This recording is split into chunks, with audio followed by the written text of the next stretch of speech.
Welcome. I'm Dr. Edmund Sulkowski, and you're watching Let's Talk Healthy Pets. Welcome to the cold month of February. Winter came, and it came hard.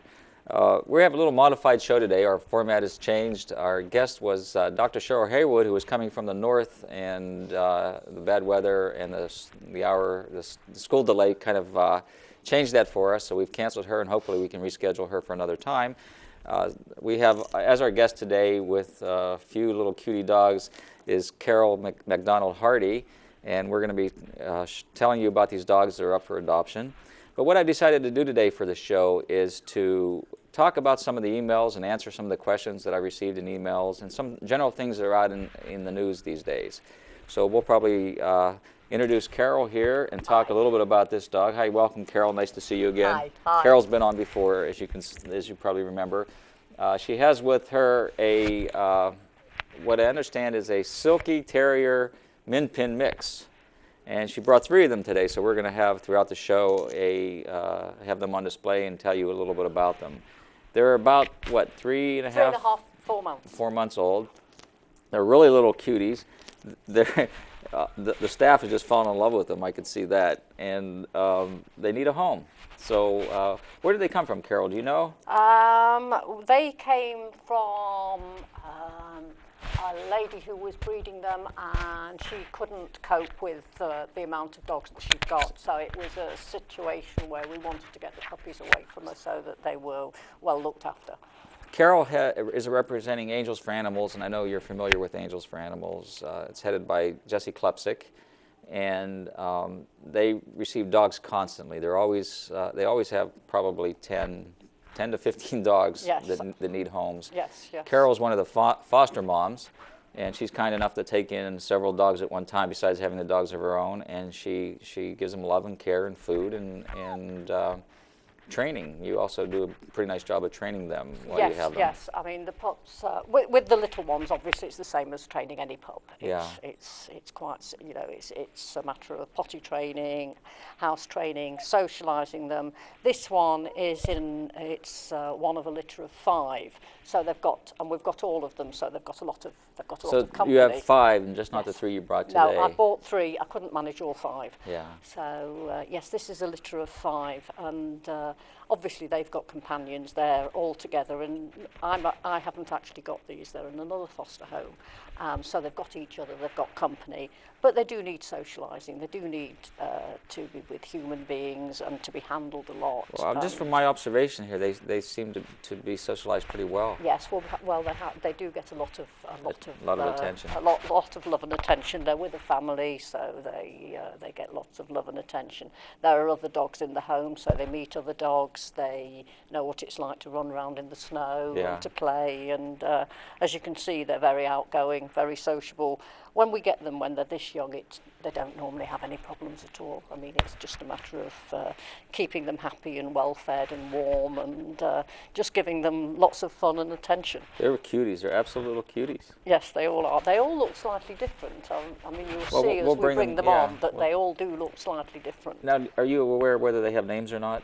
Well, we always name our little dogs because it's more personal. We always give them names, but I think these, I know we've got a Hershey, a Rolo. I don't know whether we've got a Snickers. I'm not quite sure, but they're all named after chocolates. After chocolates, huh? Yes. Yeah, you know what's interesting is when they're young especially, it's really easy to take a little puppy and then give it a new name, and they pick it up real quick. Even the older ones, we always name them because it's some of them come in with just numbers, and it feels absolutely. very the dog that I took from you, who I call Abby, who you call Dash, yes. She just, to me, didn't look like a Dash whatsoever, and she was probably, a year old when I got her? Yes. And she learned her name within a day. Actually, within like 20 minutes, she knew her name, Abby. Yes. And so even an older dog, it's easy to give a new name to. It depends on how long I have them. Sometimes I'll have a dog for a few months, and you get so attached to it, so you obviously need a name for it. It becomes part of your family. It absolutely does. Sometimes people want to change them, but often if I've had the dog for a few months and it's an older dog, then it will keep the name that I've given it. I run out of ideas, though. I have so many. Explain to us the process of adopting a dog into a good, loving home. Well, with the puppies, obviously, we like them to go to a situation where they are going to get a lot of activity. We would rather not puppies go to people with very, very young children for no other reason than puppies can be quite delicate. They can be, easily sort of harmed.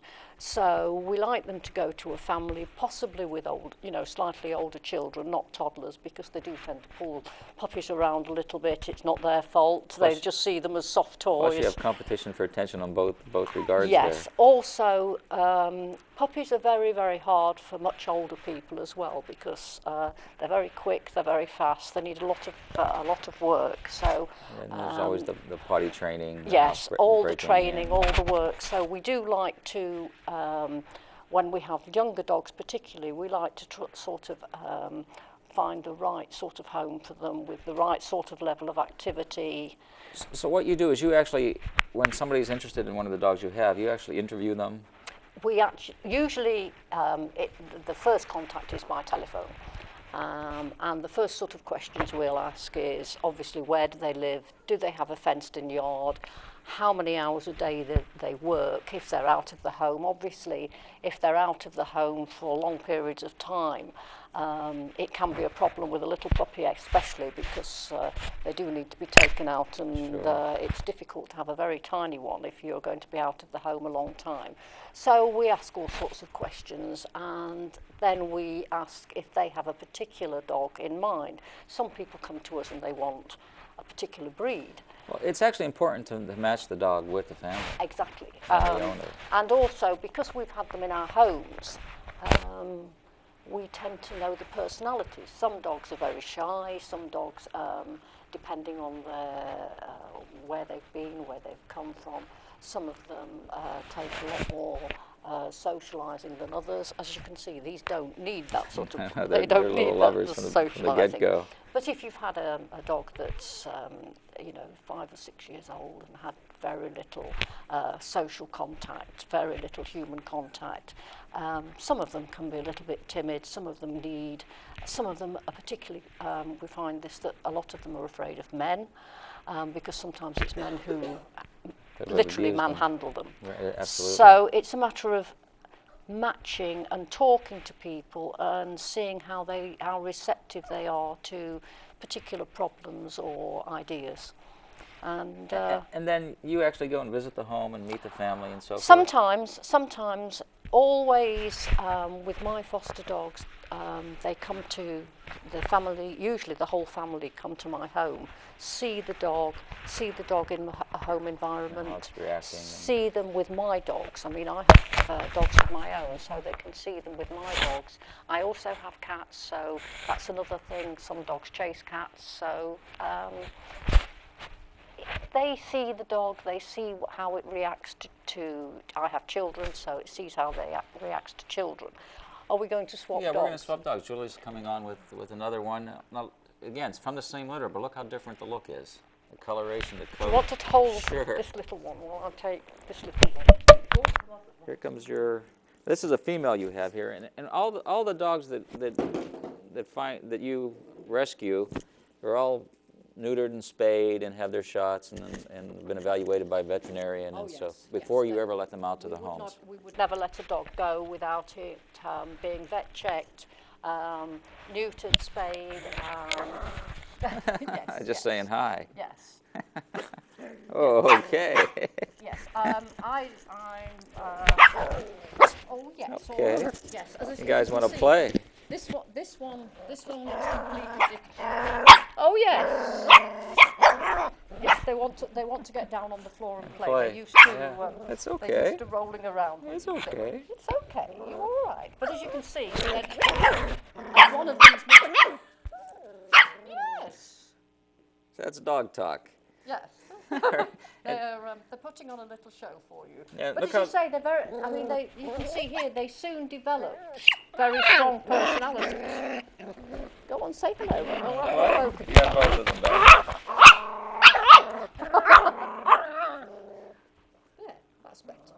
We're trying to develop who's the alpha dog here is what these two are trying to do in their playing. Well, they're getting to to get to know each other again. Let's talk a little bit about what I'd like to do is address the emails that I've received over a period of time.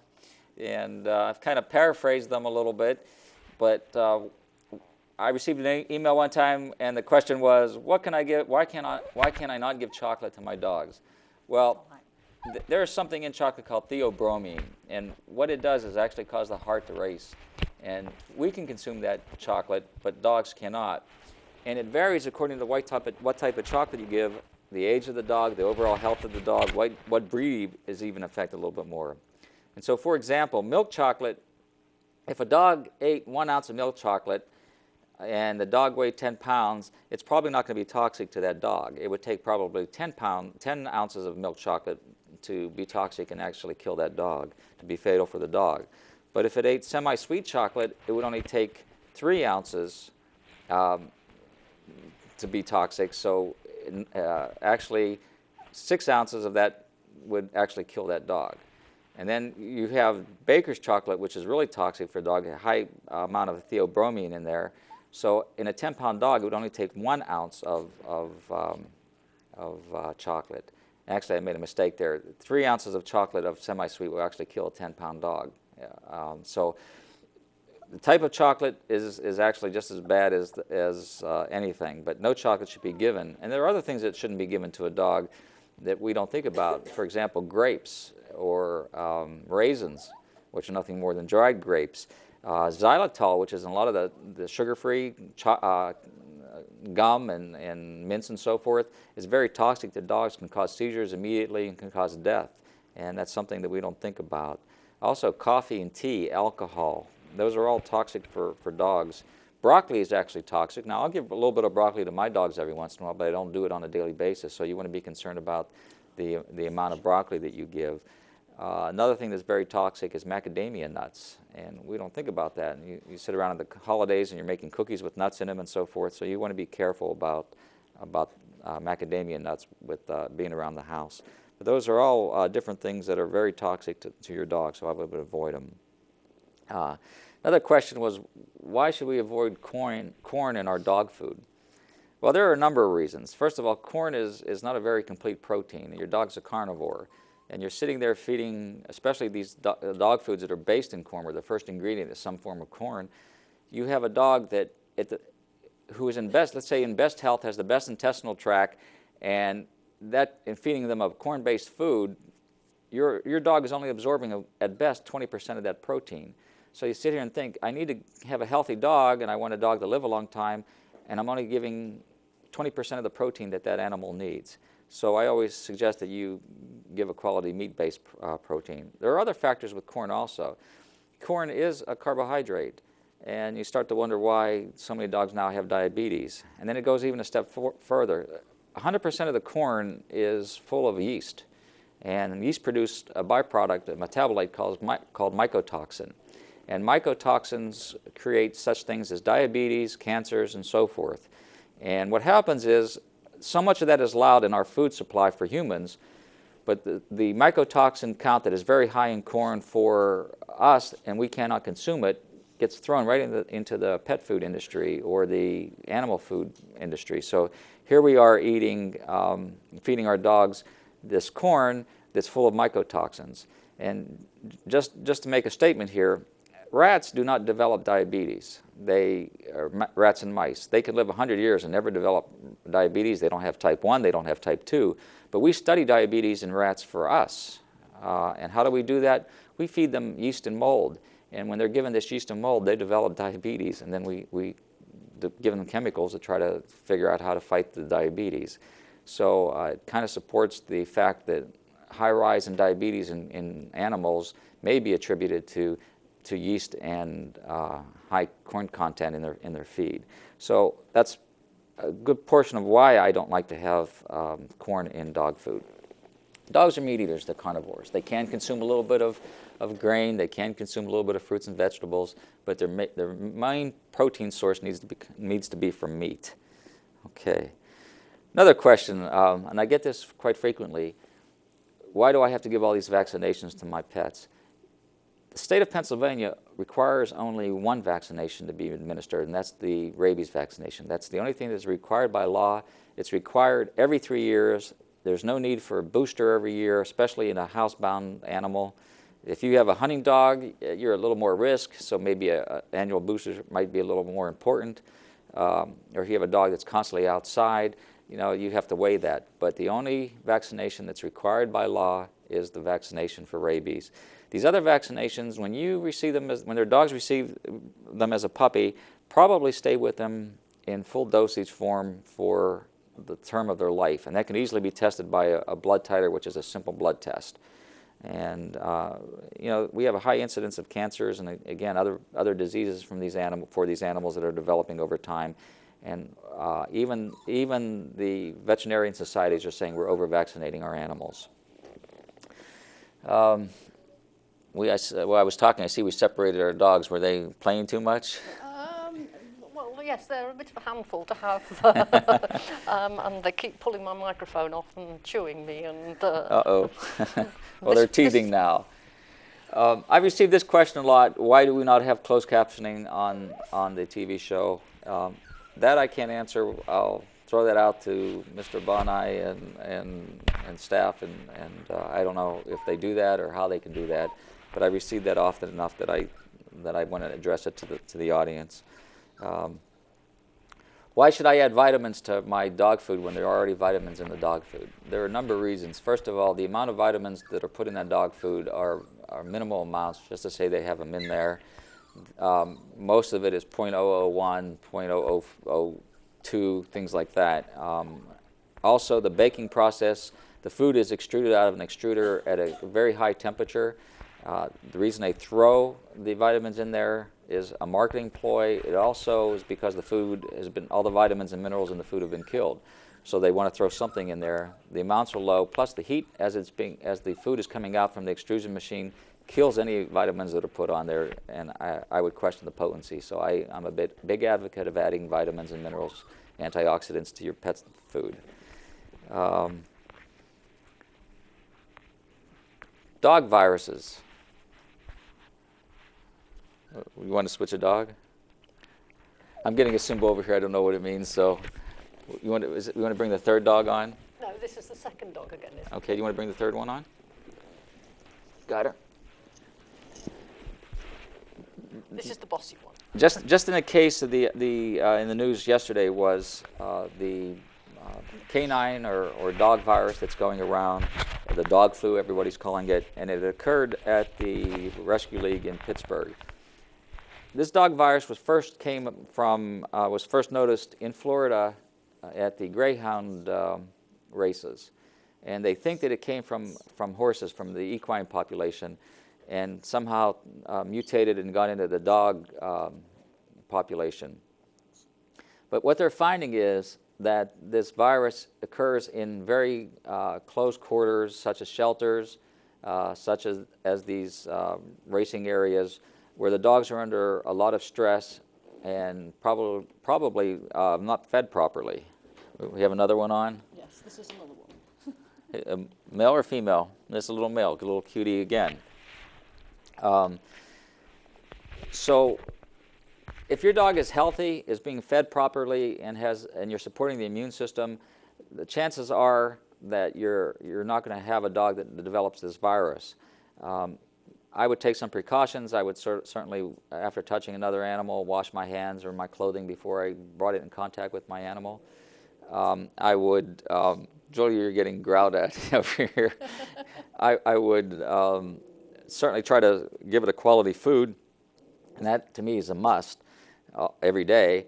And I would do certain things to boost the immune system. And some of these products that you can add to boost the immune system are colostrum, 1316, beta-glucan, vitamins and minerals are extremely important.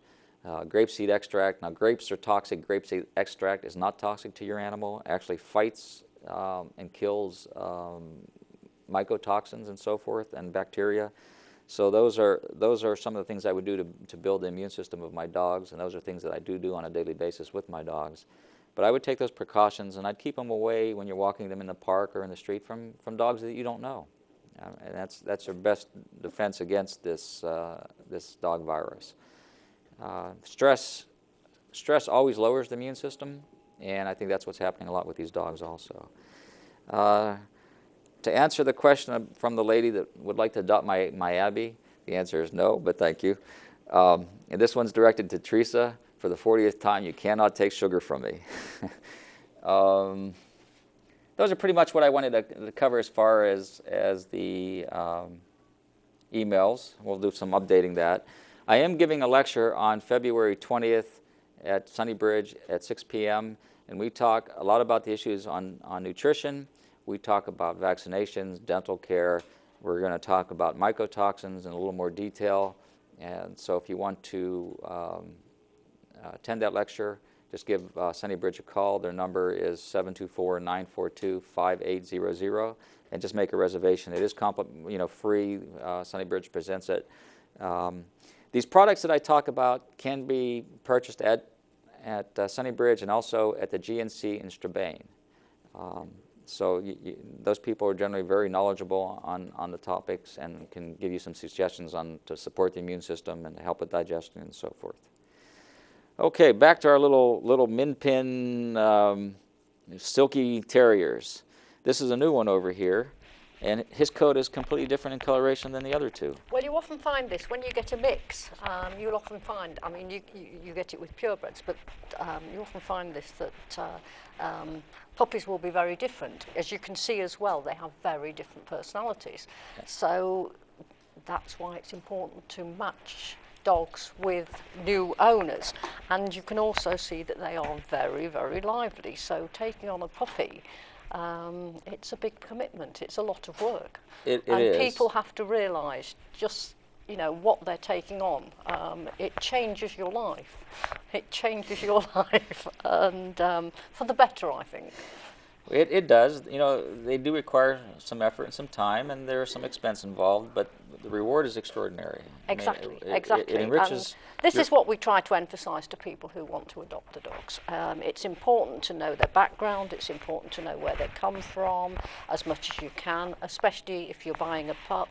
If you're buying a purebred pup, make sure you know the breeder, make sure you know where the dogs come from, get as much background. Think about it. Don't just go into it and go for the first pretty little pup that you see. Just think about it. Think about adopting dogs. Think about adopting an older dog. Think about your lifestyle. What's going to fit in for you. It does have a change, impact on your life, but the rewards are extraordinary. To come home to a dog that runs up to you and just greets you and shows its love and affection is incredible. And I used to say that the dogs never talk back. But I do have a little dog that talks back. And I do. When I leave and I come home, she just barks and barks at me like, saying to me, "Where have you been?" I guess. I don't know, mad that I left. And that's a new thing. She just developed that in the last 6 months. So they do talk back a little bit, but they're extraordinary. Oh, the rewards are. Well, we wouldn't have the dogs that we have unless we knew that the rewards were there. Absolutely. But, as I say, it's something that you have to go into, think about what you want, think about how big you want the dog, how much exercise you're going to get it. Some dogs don't need the amount of exercise. This is why you need to think about the right sort of dog for you. And whether you want one dog, whether you want two dogs, it's life-changing. Now, I know you'll have an easy time adopting out these puppies. Puppies are generally in greater demand. Puppies are no problem. Yeah. Puppies are no problem. But you do have a lot of older dogs in Yes, these we homes. do. Yes, we do. And, the puppies, I mean, as you can see, they are adorable. They require a lot of attention. They're a lot of fun, but they do take over your life, and it's a long. I mean, they're like this for a very short time. They are for a very short time. Even Zach and Zoe that I took in, and you had fostered Zach. Yes. And Zach was a very difficult dog because and I've talked about this before, because he was so abused and so neglected. And it took good 8 months before that dog came around. And even in the last month, the change has been so dramatic. Yes. And he's now a very happy, loving dog that wags his tail, that runs to you now. And he never did that to me before. Even though he wasn't beaten any longer and he was fed well and he was loved and taken care of, he still had that resistance toward me. And now, the minute I walk in a room, he's up running to me, his tail's wagging, he wants to sit in my can, lap. You can never put a time on how long it's going to take, and the changes that, can trust. continue happening. Once they've been abused, it's difficult to get that trust back, but once you do, it's forever. Yes, it's absolutely forever. And the changes are continuous. You can find that sometimes after 6 months you suddenly realise that you've got the most loyal dog in the world. You know, it's a day-by-day learning process. Absolutely, for both of us, Yes. for both the dogs and us. But how could you say no to a little dog like this? Well, that's the problem. So many people take them. They see this playful little thing, and then they don't want them after a while, and that's why we often end up with dogs. I mean, this is what I'm saying. You have to take it seriously. Angels for Animals does have a policy that if you adopt a dog, bring it home, and it doesn't fit in or you're not happy, you bring it back to them. In fact, you sign papers that state that. We want all our dogs to come back to us. We don't want them to be passed on to somebody else or to another shelter or to any dog that Humane comes Society. from us, we want back. We want it to come back to us so we know what happens to it. So all our dogs, we know that if anything was not right, as much as we can possibly do it, that they'd come back to us, and we would take them back without question. Well, my hat is definitely off to Angels for Animals. You've done so much in terms of animal rescue and finding good, loving homes for these dogs. Well, most of our dogs do go to very good homes. And you've taken in some critically traumatized dogs that were abused we've had some pretty sick and everything, and yes, we have. Made them well and found them love, and that's incredible. So. Yes, these little ones won't be a problem, but it's the older dogs sometimes that require a little bit more work. Yeah, the older ones and the abused ones. It's just amazing what people do to some of these animals. It's so bad. It's hard to even understand or comprehend. Yes, you never cease to be amazed. I mean, there's always one down the line that's worse than the last one, or you hear of something, or it's heartrending. It really is. But the results can be. They can be worthwhile. Well, Carol, I want to thank you for coming on. It's Carol McDonald Hardy, and she's from Angels for Animals. And thank you for bringing these beautiful 3 little puppies. We have 5 of them. Angels for Animals does. They are a silky terrier miniature pincher mix. Yes. So they're not going to be very big dogs, and they're certainly cuties. Yes, they're not going to. They're not going to grow they're not going to grow into a large dog. No, you can see that by their paws, and they certainly are playful, loving little animals. Yes, but they're going to be lively little dogs. Thank you, staff, for putting on the show today, and Mr. Bonai and Mrs. Frick. We have a little shortened show today, and it was kind of a different routine for us. Remember that a healthy pet is a happy pet, and we want to do everything to keep our dogs healthy and happy. And we're always thinking positively, and that's spelled with a P-A-W. And Carol, you can be reached at what number? The Angels for Animals number is 724. It's Jessie Kelsick. It's 724-353. I'm sorry. Or just give Jessie's number. It's Jessie's number. All phone calls go through to Jessie's number. 724-941-5737. 5737. So let's find a good home for these dogs. Thanks for watching. We'll see you next time.